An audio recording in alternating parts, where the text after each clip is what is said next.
yun yes, good morning, DCB TV, that's the first channel, tapos ito, video na upload ko. Mga yan, ito sa may Yamaha Baliwag, Bulacan, no? Kapita naman yan sa mga available na motor dito, dito sa tangan natin yan, sa mga GP Rizal, yung Yamaha, halos katabi lang siya ng Skygo. Ito ngayon yan, ayan, Skygo, katabi lang siya, ito yung ano yan, yung Yamaha.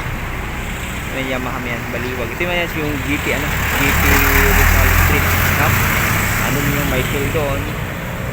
Dito naman sa bandang yung makapagalaw ko kay ayan, tapos dun yung miracle yung sasabi ko kanina. Kami pasok tayo ngayon yan dito sa loob.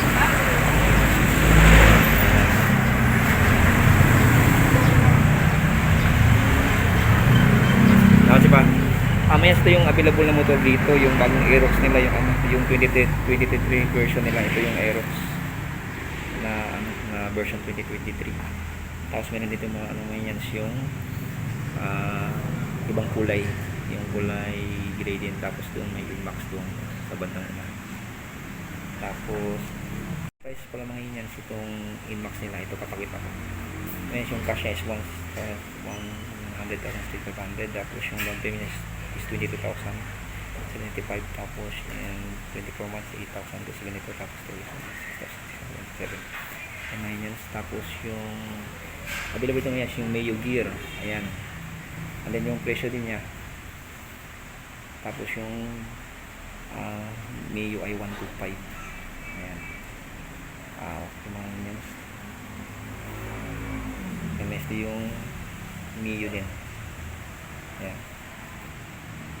Tapos meron din naman yan yung Mayo Gravis. Available din dito. Ayan. Yung Aerox. Ayan. Mayo Gravis. Tapos yung ayan ngayon meron yung Sniper dito, tapos yung Yamaha YTX. Ayan, okay.